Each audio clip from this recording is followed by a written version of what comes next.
Wise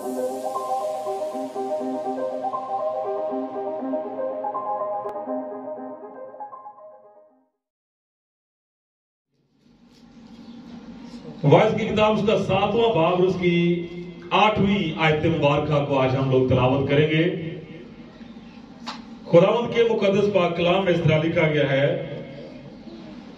किसी बात का अंजाम उसके आगाज से बेहतर है और बुर्दबार मुतकब्बर मिजाज से अच्छा है।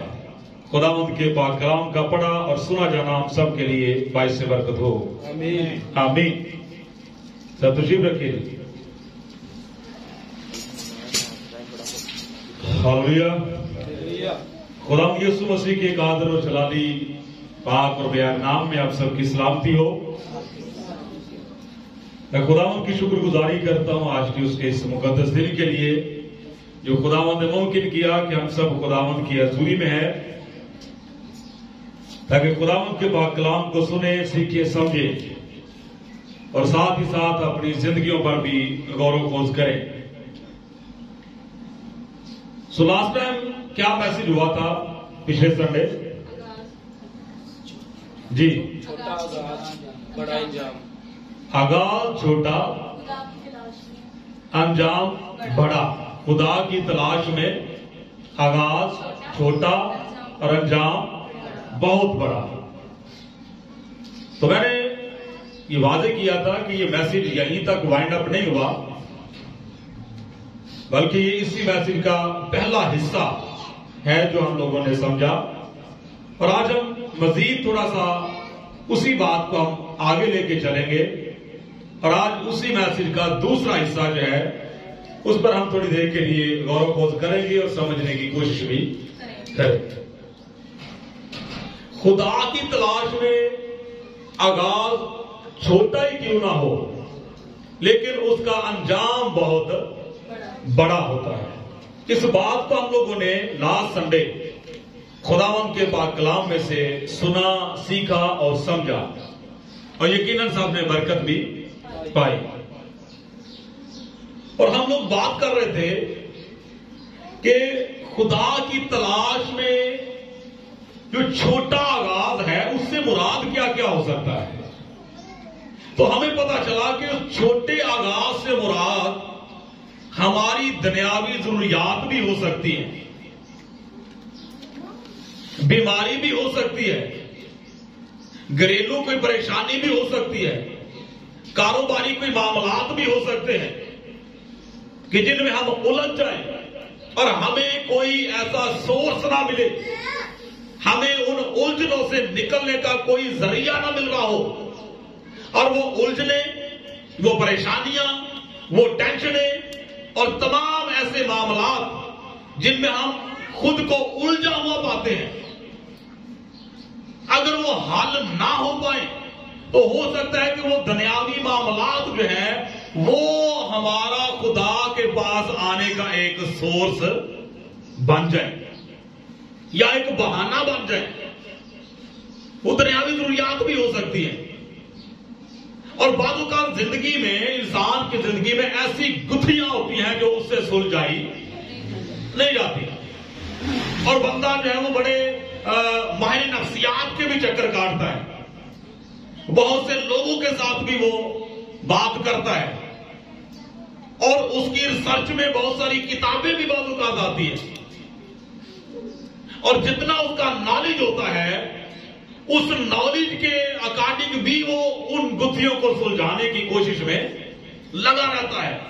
लेकिन जब वो गुत्थियां नहीं सुलझ पाती तो आखिरकार फिर एक ऐसा जरिया रह जाता है जहां पे बंदे को फिर आना ही पड़ता है। और वो जरिया कौन सा है? मेरा और आपका निजात दहिंदा खुदावंद यीशु मसीह। हालेलुया। तो बाइबल मुकद्दस बताती है कि वो हल्ले मुश्किलात है। एक गीत भी गाते हैं ना बच्चे कि खुदावंद क्या है? हल्ले मुश्किलात। तो जब बंदा वहां पर आ जाता है तो उस दर से फिर कभी कोई खाली हाथ नहीं जाता। हालेलुया। तो हम लोगों ने फिर बात की मुकद्दस अब्राहम के बारे में اور مقدس یعقوب نبی کے بارے میں کہ مقدس یعقوب نبی کے بارے میں ہم لوگوں نے پیدائش کی کتاب میں پڑھا کہ جب وہ خدا کے ساتھ چلنا شروع ہوا تو کلام خدا میں لکھا ہے کہ اس نے یہ بات کی کہ اگر خدا اس سفر میں میری حفاظت کرے اور مجھے کھانے کو روٹی اور پہننے کو کپڑا دیتا رہے اور پھر میں سلامتی کے ساتھ واپس اپنے باپ کے گھر بھی پہنچ جاؤں تو پھر خداوند میرا خدا ہوگا، یہ کسی دوسرے کا نہیں ہوگا۔ کسی دوسرے کو میں اپنے اس روحانی ریلیشن میں آنے کی اجازت قطعاً نہیں دوں گا۔ پھر خدا کے ساتھ چلنے کا ہر فیصلہ میرا اپنا ہوگا۔ خدا کی راہ پر جو کچھ بھی کرنا ہے اس کے پیچھے سوچ ساری کی ساری میری اپنی ہوگی۔ جس طرح کا بھی معاملہ میں خدا کے ساتھ کرنا چاہوں گا اس کے پیچھے میرے علاوہ اور کوئی سورس نہیں ہوگا۔ کئی مرتبہ آپ نے دیکھا ہوگا کہ بعض اوقات لوگ خدا کے لیے کچھ کرتے تو ہیں لیکن ریموٹ جو ہے وہ پیچھے کسی اور کے ہاتھ میں ہوتا ہے۔ کسی طرح سے بھی کوئی ان کو جو ہے وہ لیڈ کرتا ہے تو وہ اسی طرح سے چلتے ہیں۔ لیکن خداوند کا بندہ کہتا ہے کہ پھر خداوند میرا خدا ہوگا۔ میں اس کا مطلب بتا رہا ہوں کہ خداوند پھر میرا خدا ہوگا۔ تو اس کا مطلب یہی ہے کہ پھر میرے اور میرے خدا کے درمیان اور کوئی دوسرا نہیں ہوگا۔ میں ہوں گا اور پھر میرا خدا ہوگا، بس۔ تو وہاں پر ہمیں پتہ چلتا ہے کہ روٹی، کپڑا اور مکان یہ دنیاوی ضروریات ہیں جن کا ذکر خداوند کے بندہ نے کیا۔ اچھا، اب آج ہم آگے تھوڑا سا چلیں گے اور دوسرے حصہ پر غور و خوض کرنے کے لیے ہم تھوڑا سا اپنے آپ کو پرپیئر کریں گے۔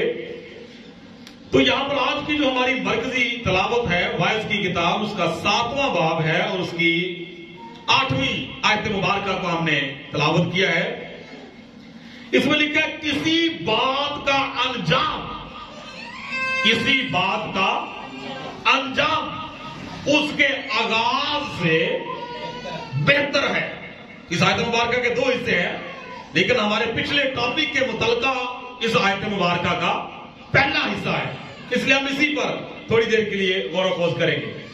اچھا، اس سے پہلے کہ ہم اس بات پر غور کریں، آج کے دوسرے حصے کو میں بیان کرنا شروع کروں، ایک اور چیز میں ایڈ کرنا چاہوں گا۔ دیکھیے، خدا کے پاس آنے کے جو ذرائع ہیں، خدا کی تلاش کے لیے بندہ کس طرح سے خدا کے پاس آ سکتا ہے، پہلی بات میں نے بتائی کہ وہ دنیاوی ضروریات بھی ہو سکتی ہے۔ اچھا، اس کے بعد ایک اور بڑی خاص اور اہم بات ہے۔ بائبل مقدس میں مقدس پولس رسول کے بارے میں لکھا ہوا ہے کہ مقدس پولس رسول جب خداوند کے کلام میں لکھا ہے کہ جب وہ دمشق کی راہ پر جا رہا تھا کلیسیا کو قید کرنے کے لیے، مسیحیوں کو مارنے کے لیے، کہ دمشق کی راہ پر خداوند یسوع مسیح اس پر ظاہر ہوئے۔ اور مختصر کرتا ہوں کہ جب مقدس پولس رسول کو اریسٹ کیا گیا اور پھر بادشاہ کے سامنے پیش کیا گیا تو بادشاہ نے پوچھا کہ تیرا معاملہ کیا ہے، کیوں یہ تجھ پر الزام لگاتے ہیں، کیوں انہوں نے تجھے باندھا ہوا ہے، کیوں انہوں نے تجھے میرے سامنے پیش کیا ہے۔ تو خداوند کے بندہ پولس نے رسولوں کی آواز میں یہ سارا واقعہ تحریر ہے۔ مقدس پولس رسول نے بیان کیا کہ بادشاہ اصل میں معاملہ یہ ہے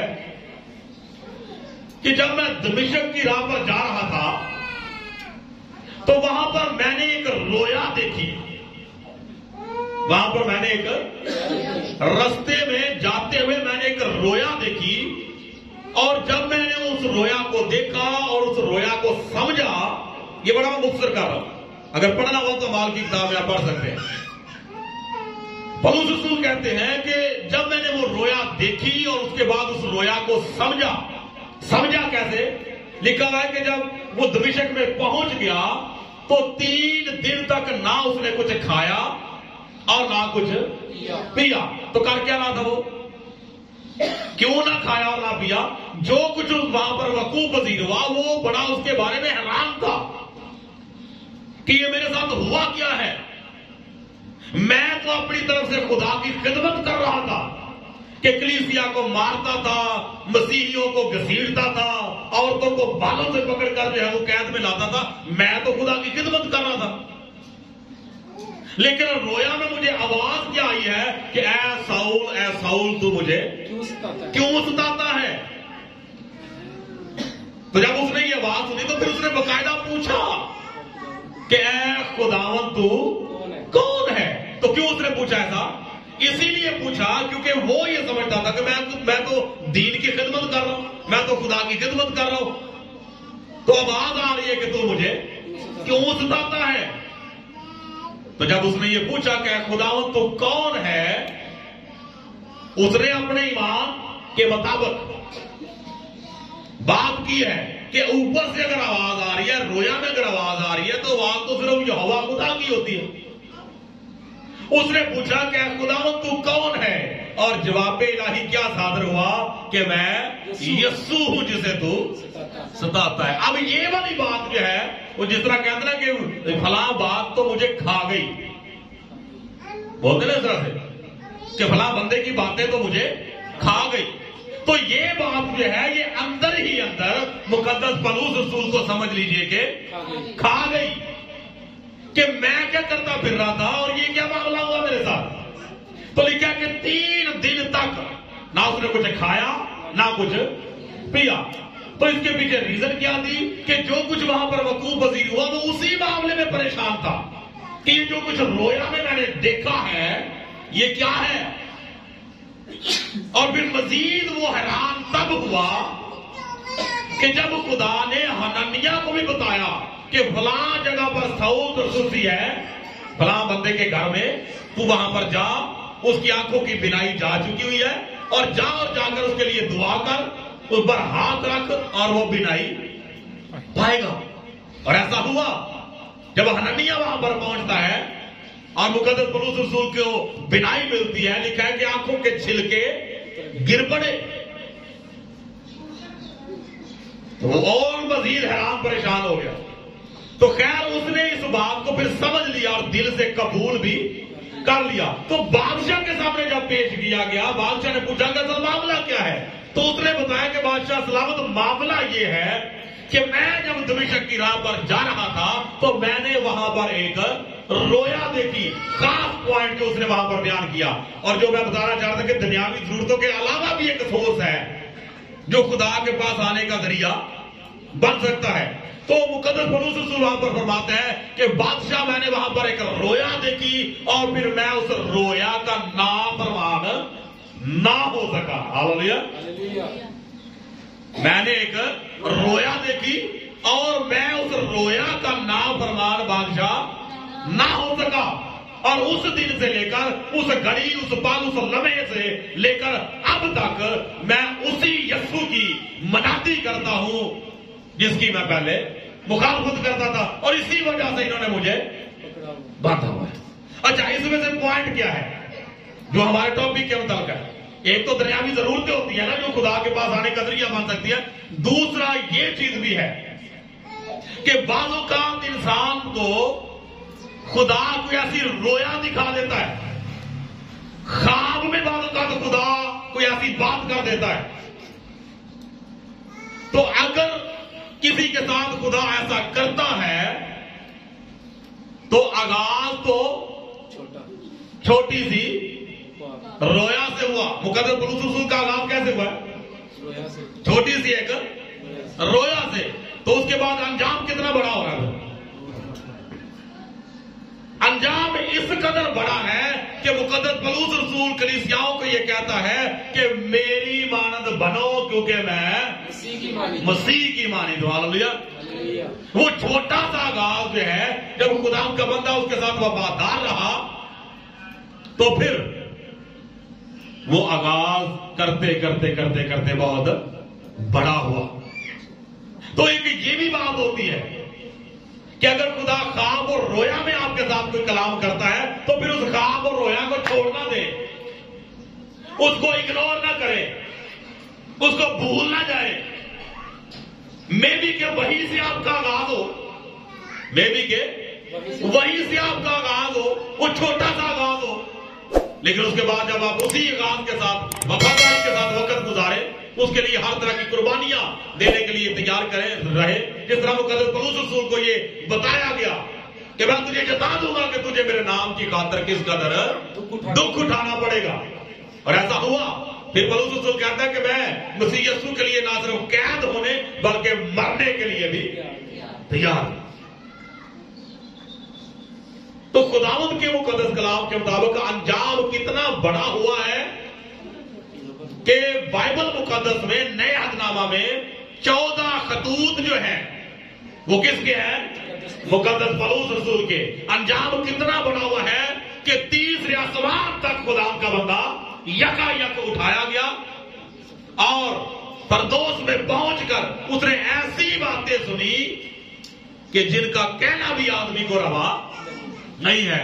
इतना बड़ा अंजाम हुआ कि कलामे खुदा के मुताबिक और हिस्टोरिकली भी हम देख सकते हैं कि तमाम यूरोपियन कंट्रीज जो है आज अगर वो मसीहत के दायरा में है या दायरा मसीहत के अंदर है तो वो सारी की सारी मुक़द्दस पौलुस रसूल की मेहनतों का ही नतीजा है। हालेलुया। आज अगर मसीहत जो है वो दुनिया में फैली है तो जहां पर 12 रसूलों ने अपना किरदार अदा किया रूहानी तौर पर, उसी तरह मुक़द्दस पौलुस रसूल खुदा का बंदा फरमाता है कि मैंने बाकी रसूलों से ज्यादा स्ट्रगल की है, बाकी रसूलों से ज्यादा मेहनत की है। और जब आप खिदमत मुक़द्दस पौलुस रसूल की देखते हैं तो पता चलता है कि वाकई उसने मेहनत की है। तो ये हुआ उसका अंजाम। तो अब यहां पर अगली जो बात है, वाहिद खुदावंद का बंदा जो है वो एक और इंकशाफ करता है। खुदा का बंदा सुलेमान बादशाह जिसे खुदा ने हिकमत और मार्फत से मामूर दिन अता किया था, वो एक और नई बात का इंकशाफ करता है। और यहां पर खुदा का बंदा फरमाता है कि किसी बात का अंजाम उसके आगाज से बेहतर है। अब ये बात उसने की है तो इसके पीछे क्या लॉजिक है, क्या रूहानियत पाई जाती है इस बात में? किस पॉइंट ऑफ व्यू से खुदा का बंदा जो है वो ये बात करता है? हो सकता है इसको माशरती लिहाज से समझने की कोशिश की जाए, हो सकता है कि कोई इंसान इसको पढ़े और लफ्जी मायनों के मुताबिक लेने की कोशिश करे, हो सकता है कि इसको अपनी नाकस अकल या दुनियावी तौर पर समझने की कोशिश की जाए, लेकिन हम इसको रूहानी पॉइंट ऑफ व्यू से ही समझेंगे कि जब मुक़द्दस सुलेमान बादशाह बयान करते हैं कि किसी बात का अंजाम जो है उसके आगाज से बेहतर है, वो किस पॉइंट ऑफ व्यू में बात करते हैं? पहली बात कि किसी बात का अंजाम उसके आगाज से बेहतर है। अब बेशक आगाज छोटा ही क्यों ना हुआ, लेकिन अगर उसका अंजाम बहुत बड़ा हुआ है तो फिर वो उसके आगाज से बेहतर है। पहली बात जो वो तो ये समझने को मिल रही है कि अगर आगाज छोटा ही हुआ, आगाज अगरचे छोटा ही हुआ, लेकिन अगर उसका अंजाम बहुत बड़ा हुआ है तो फिर उसका अंजाम जो है वो उसके आगाज से बेहतर है। अच्छा, पहली बात ये, फिर मजीद इसमें जो बातें आ जाती हैं वो कौन सी है? खुदावंद के मुक़द्दस कलाम के मुताबिक देखिए, आगाज जब किसी भी काम का करते हैं, ये बड़ा खास और अहम पॉइंट है। आगाज जब किसी बात का किया जाता है तो किसी भी काम के आगाज में फायदा और नुकसान दोनों को अपने माइंड में रख के चलना चाहिए। ये अगर हम लोग बिजनेस की बात करें तो बिजनेस का पहला असूल ही ये है कि अगर कोई बंदा बिजनेस स्टार्ट करना चाहता है तो सबसे पहली चीज जो है वो अपने माइंड में ये बिठाए। पहली चीज जो है वो ये है कि वो खुद को अपने फायदे और नुकसान दोनों के लिए प्रिपेयर रखे। बंदा डिसहार्ट तब होता है कि जब वो फायदे ही फायदे के बारे में सोचता है और नुकसान के बारे में नहीं सोचता। तो फिर जब कोई झटका लगता है तो बंदा बर्दाश्त नहीं कर पाता और बाद औक़ात लोग फारग हो जाते हैं। ऐसी टेंशन होती है, ऐसी बात दिल पे लेते हैं कि वो हार्ट अटैक हो जाता है। आगाज की बात करें रूहानी तौर पर, तो हो सकता है कि अगर आप खुदा की तलाश में निकलते हैं, खुदा की तलाश का आगाज करते हैं, तो हो सकता है कि आपको फायदा हो सकता है कि आपको नुकसान भी हो। तो फायदा और नुकसान दोनों माइंड में रख के चलना है। वो चाहे खुदा के साथ चले, चाहे किसी बंदे के साथ चले, चाहे बिजनेस पॉइंट ऑफ व्यू से चले, चाहे कैसे भी चले। तो पहला असूल ये है कि फायदा और नुकसान दोनों माइंड में रखें। उन लोगों की तौबा जो है वो कभी कामयाब नहीं होती। ये बड़ा अहम पॉइंट है जो मैं बयान करने लगा। उन लोगों की तौबा जो है वो कभी कायम नहीं रहती। उन लोगों की तौबा कभी पक्की नहीं होती जो सिर्फ फायदा ही फायदा जेहन में रख के चलते हैं कि खुदावंद यीशु मसीह ने ये कहा, खुदावंद यीशु मसीह ने ये कहा कि तुम मेरी इबादत करो तो मैं तुम्हारे रोटी और पानी पर बरकत दूंगा। और बंद करेंगे अगर इबादत शुरू की तो उसके बाद वो जो कुछ था वो भी जाता रहा, तो फिर क्या करेंगे? अगर नुकसान को माइंड में ना रखा हो और फायदा भी ना हो तो फिर बंदा क्या करेगा? तो ऐसे लोगों की जो तौबा है वो फिर कायम नहीं रहती। खुदावंद के मुकद्दस कलाम के मुताबिक आगाज में खुदा की तलाश में अगर आप निकलते हैं, खुदा की तलाश का अगर आप आगाज करते हैं, तो हो सकता है कि शुरू में, आगाज में, इब्तिदा में, स्टार्ट में आपको कुछ थोड़े बहुत क्राइसिस का सामना करना पड़े। हो सकता है कि कुछ ऐसे नुकसानात जो है वो उठाना पड़े। बाइबल मुकद्दस में लिखा हुआ है कि तुम अपना नुकसान उठाना क्यों पसंद नहीं करते। फिर एक जगह पर खुदा के कलाम में लिखा हुआ है कि अब तक तुम ऐसी आजमाइशों में से नहीं गुजरे कि जिनमें खून बहाना पड़े। बात समझ में आई कि अब तक तुम ऐसी आजमाइशों में से नहीं गुजरे कि जिनमें तुम्हें नुकसान उठाना पड़े। तो इसका मतलब यह है कि नुकसान हो सकता है। तो यहां पर खुदा के बंदा सुलेमान बादशाह ने जो बात की है कि किसी भी बात का अंजाम उसके आगाज से बेहतर है। हो सकता है कि खुदा की तलाश का आप आगाज करें, खुदा की तलाश में आप निकले और शुरू में आपको कुछ थोड़े बहुत क्राइसिस का सामना करना पड़े, कुछ थोड़े बहुत नुकसानात का सामना करना पड़े। लेकिन अगर वो नुकसानात जो आपने उठाए हैं उनको आप बर्दाश्त करते हैं, सब्र करते हैं और उनका अंजाम फिर बहुत बड़ा हो जाता है, तो इसका मतलब क्या हुआ कि अंजाम आगाज से फिर बेहतर हो गया। अंजाम आगाज से बेहतर हो गया। एक और मैं एग्जांपल देता हूं। फर्ज करें किसी बंदे को टाइफाइड हो गया, एग्जांपल देने लगा, बुखार हो गया, टाइफाइड हो गया या कुछ भी ऐसा ले ले। अच्छा, अब उसका बुखार नहीं उतरता, मेडिसिन खाता है, बुखार उतरता है, फिर हो जाता है, फिर मेडिसिन खाता है, फिर उतर जाता है, फिर बुखार हो जाता है। इसी तरह से कोई सिलसिला चलता है। आखिरकार क्या होता है कि वो अपने माइंड में ये सोचता है या उसको कोई मशवरा देता है कि फलां खुदा के खादम से दुआ क्यों नहीं करवाते, उनको घर क्यों नहीं बुलाते, या खुद उनके पास क्यों नहीं चले जाते। और खैर खुदा के खादम को घर बुलाया या खुद वहां पर चले गए, दुआ उस बंदे ने करवाई। अच्छा, दुआ करने से खुदावंद ने उस बंदे की जिंदगी पे करम किया, उसका बुखार उतर गया, जाता रहा और परमानेंट मुस्तकिल तौर पे। अब उसके बाद क्योंकि जब हल चलता है ना, बात को समझिएगा, जब हल चलता है ना तो जमीन जरखेज होती है। जब हल चलता है जमीन जरखेज होती है। तो ये जो तकालीफ, परेशानियां, टेंशनें अगर इंसान की जिंदगी में आ जाती है, बीमारी आ जाती है, तो अंदर से बंदे को बड़ा नरम बना देती है। वो कुछ भी करने के लिए फिर तैयार होता है। बड़ी जरखेज जमीन हुई होती है।